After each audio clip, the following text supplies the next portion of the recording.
Hello, hi guys! Magandang hapon sa inyo lahat. This is Shin Rodriguez from my Sagri channel, a faith healer o Zomata reader. So ngayong hapon, natatagan natin ang sabihin sa inyo ng ating mga gabay. This is a weekly gabay for the month of January 11 hanggang January 17 for the sign of Gemini. So, Gemini, welcome to my channel. Ano kayang messages, advices ng spirit guides ang ating masasaga for today's video? Kanino naman kayang energy or kaganapan sa buhay ng mga Gemini ang ating mahagilap? So, guys, this reading is a general reading lamang, hindi lahat makaka-resonate. Kunin lamang po makaka-relate sa inyo and comment down below kung kaninong energy ang ating nasagot. And of course, don't forget to like and subscribe my channel and hit notification bell for more videos update. And of course, maraming salamat po sa mga walang sawang pagsuporta sa aking channel, lalo na yung dinigi-skip ng ads, naway pagpalain kayo na Diyos at may kapal, siksik, diglig, nag-umapaw ang biyayang manibalik sa inyo. And of course, umpisahan na natin ang laban for the sign of Gemini.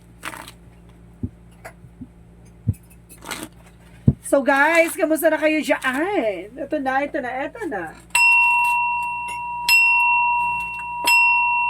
Angel Spirit Messages, give me an information, clarification, at anumang hana sa buhay ng mga Libra, ang ating sa ating mga kapatid na Gemini, ang ating mga hagilap. So guys, may kinalaman nata ang Libra sa Gemini, ha?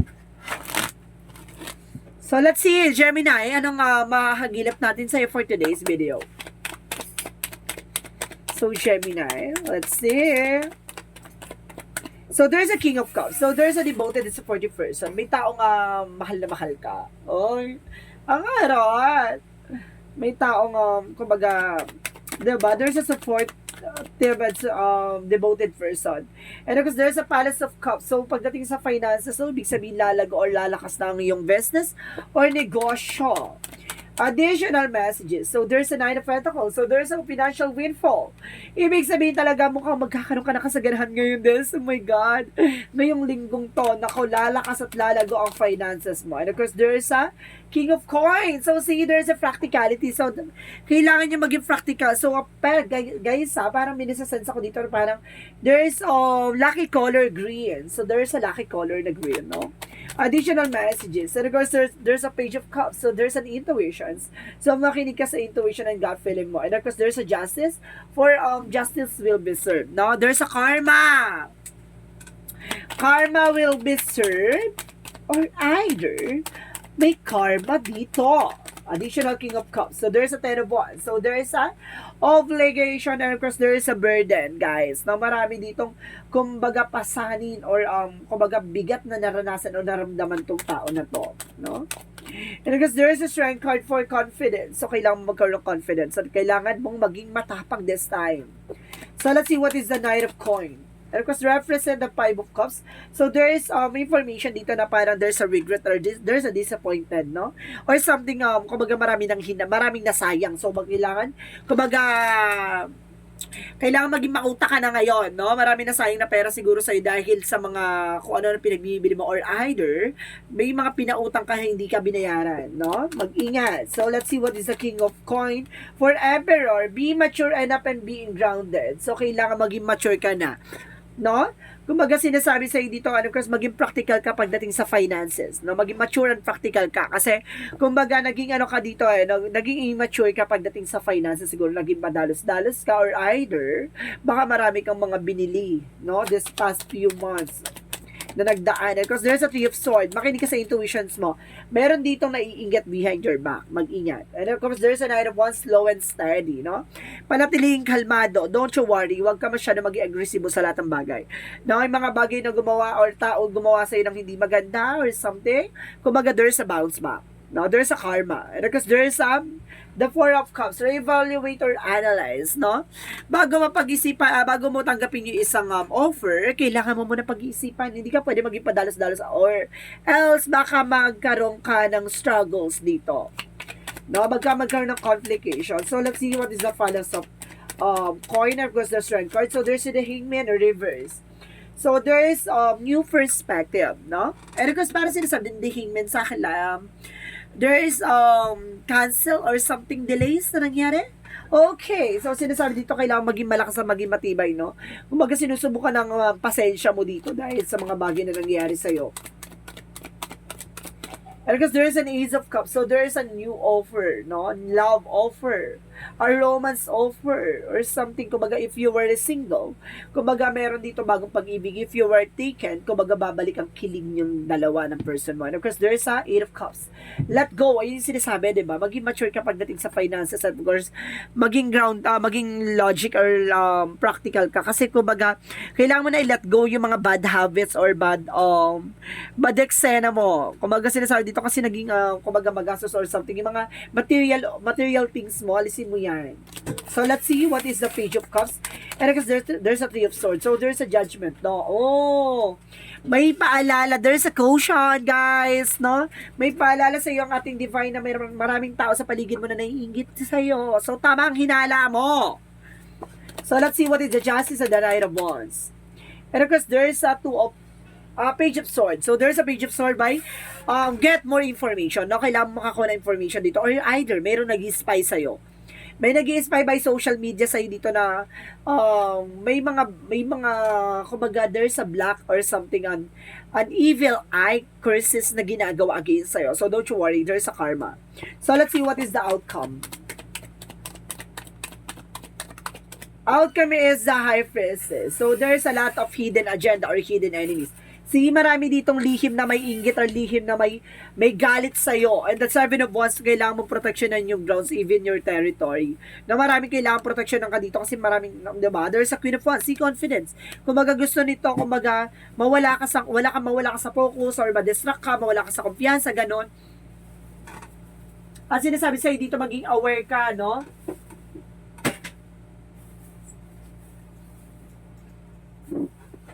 And of course, let's see what is additional messages for career. For career is the Ten of Swords. So, there is a backstab. See, pagdating sa career, mag-ingat ka, may traidor dito or meron dito nagbabackstab sa isa. Pagdating sa career, trabaho, negosyo, hanap buhay mo, meron traidor dito, mag-ingat ka, huwag ka nagtitiwala. So, there's a magician. May gumagawa sa'yo ng black magic dito sa trabaho mo or either sa paligid mo pagdating sa business or trabaho mo. Mag-ingat ka. So, let's see what about naman sa love life. Sa love life is the Queen of Cups. So, there's a practicality pagdating sa finances, no? Pagdating sa love life niya, dalawa, kumbaga, pagdating sa relationship, itong tao na to, kumbaga, it's a grounded talaga, no? And the Four of Swords, kumbaga, makinig ka sa intuitions mo. And of course, there's a Three of Wands. So, may mga bagay na hihintay kayo. Super pagod ka na rin, no? Kumbaga, sinasabi sa'yo dito, kailangan nyo magpahinga. No, may mga travel kayong gustong puntahan or something na parang gusto nyong gumala, something, pero hindi kaya kasi pagod kayo parehas or something like that. Na parang, hindi, kumbaga sinasabi sa inyo dito, kung gusto nyong magkaroon ng time to each other, so kailangan nyo ng pahinga or something, rest day. So, let's see what is additional messages for health, for the health. Get my information. For your health is Page of Wands. So, there's a good news. And the Star card, there's a healing. Guys, for health is that there's a healing hope. Huwag ka mag-alala. Kumbaga may magandang balita dito na maaaring gumaling ka sa iyong karamdaman na nararamdaman. Oh, ha? Tingnan mo nga naman. So, let's see what is additional messages for magical fairy messages.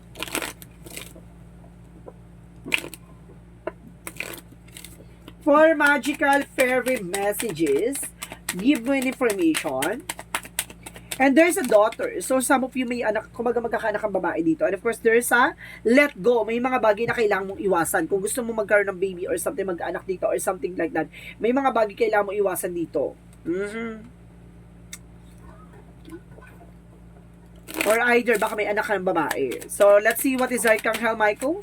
Archangel Raphael. Inner authority. Ikaw, kumbaga magkakaroon dito ng something power on your back na kailangan, kumbaga may decision ka na kailangan mong pagdesisyonan, no? Kumbaga binibigyan ka ng opportunity ni Archangel Raphael, kumbaga kailangan mo mag-take ng action, no? Sa base sa nararamdaman mo or base sa gusto mong gawin, ganon. So let's see what is a Yin and Yang Oracle card. For Yin and Yang Oracle card, there's a receive and offer. Marami ka matatanggap this time. No, there is a give and receive. something, kumbaga buksan mo ang palad mo. And there's a celebration gift. So, kumbaga there's a palad talaga, guys. Marami ka matatanggap ngayon. There's a gift and abundance, oh. And because there's a flow, stability na magdadala sa'yo ng stability.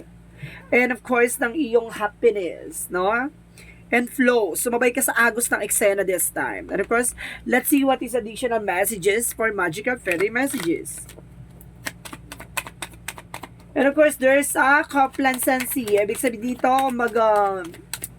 may mga bagay na para na pag-iwanan ka na ng eksena. Kaya kailangan mong, kumbaga, mag-enjoy ka kung ano man ang meron ka, 'di ba? And there's a facade. Mag-ingat ka dito. Marami nagbabalat kayo, maraming bagay na kumbaga hindi mo dapat pagkatiwalaan. There's a dependency. Ito nga no, iwasan mo na yung mga bagay na walang kabuluhan, no?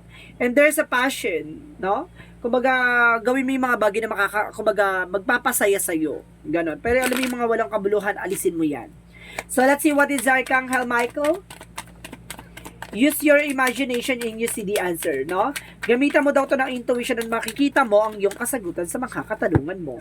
And because there's an energy healing work. So, there's an energy healing ha. So, ibig sabihin kailangan mo ng healing dito, guys. So, let's see what is the Romance Angels. Let's see what is the Romance Angels. Angel Spirit Guides. Get to know each other. So, kailangan mo muna kilalanin isa't isa. If you are single, no, getting to know each other. If you are taken, no, may mga bagay na hindi ka pa alam sa person mo. So, let's see. What is additional messages? And of course, there's a growth. Magkakaroon ka raw ng growth and expansion. And of course, there's a freedom. Kalayaan mag-decision at maging masaya. And there's a failure. May mga bagay dito, guys, na kumbaga may pagkakamali o may mga bagay na nabibigo ka. Kumbaga, it's an opportunity to learn para matutunan mo yung mga bagay-bagay. Diba? Hindi naman yan isang pitik lang kuha mo na eh. Or isang pitik pa lang tagumpay ka na. Hindi. There's a trying error talaga, guys. And there's a leadership, no? Kumbaga, kaya mong pamunuan ng sitwasyon. And of course, there's a family. You are family-oriented. Or some of you have a family and good family and of course, good company. Ganon.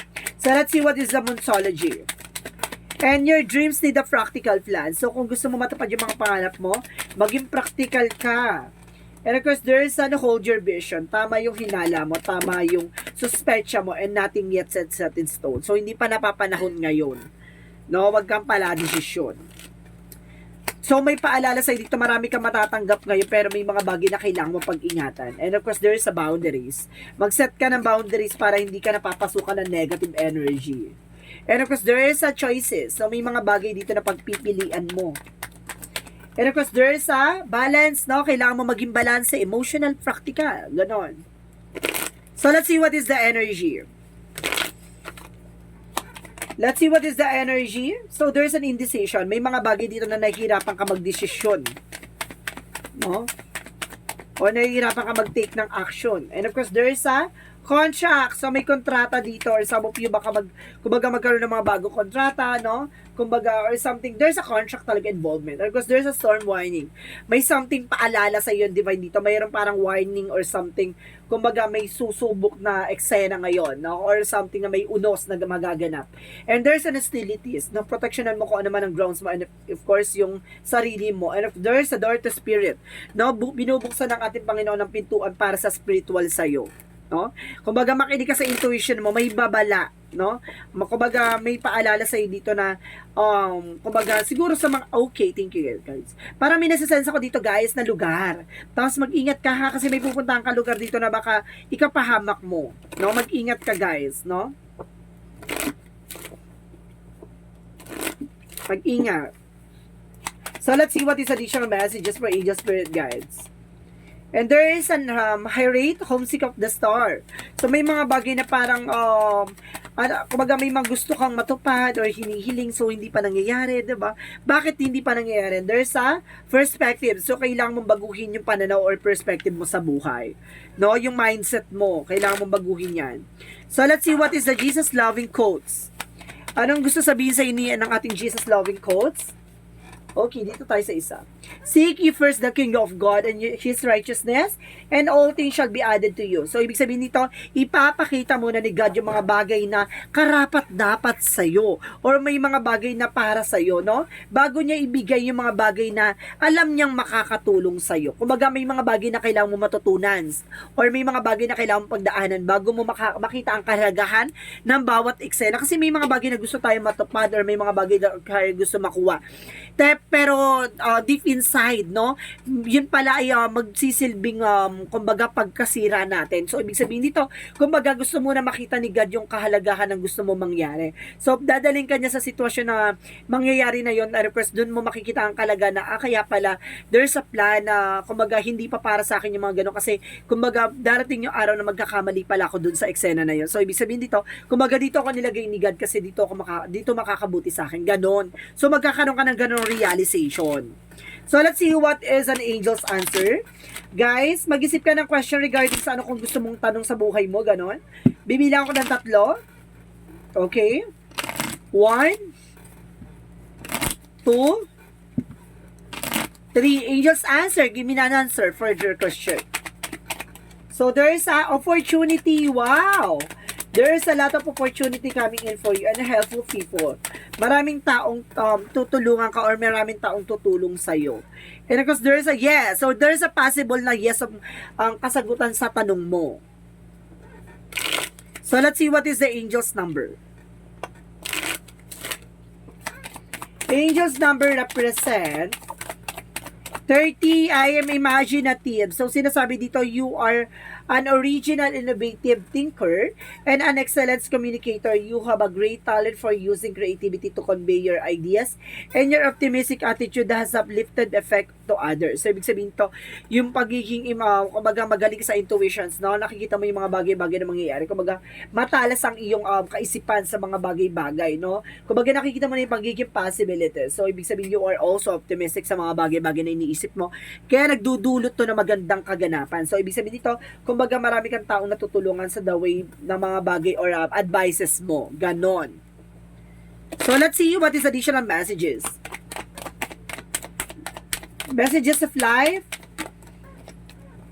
So, there's a trusting. So, sinasabi dito guys, today I trust in God. No matter what happened, as my day unfolds, I will remember to remain in harmony. I will maintain my sense of humor. And I will keep on focus on God's love for me. In this way, I will minimize drama and increase my inner spiritual strength. So, see? Kumbaga nagtitiwala ka ngayon kay God na may mga bagay na nangyayari sa buhay mo na hindi natutupad o hindi pa nangyayari. Kasi may mga inilaan si God na para sa'yo in your a good benefits, no? Sa magandang eksena mo. Huwag ka mag-alala. May mga bagay or plano ko sa buhay kaya hindi yan tinupad kasi makakasira o makakagulo yan ng plano ng Panginoon. So guys, this is weekly gabay for the month of January 11 hanggang January 17 for the sign of Gemini. So Gemini, maraming salamat for your wonderful reading. And of course, once again, this is Chin Rodriguez from my Sagari channel, a faith healer o sa mata reader. Maraming salamat sa mga walang sawang pagsuporta sa aking channel, lalo na hindi nag-skip ng ads, naway pagpalain kayo ng Diyos at may kapal, siksik liglig na gumapo ang biyayang manubalik sa inyo. And of course, maraming salamat and see you in the next video. Bye-bye and babush!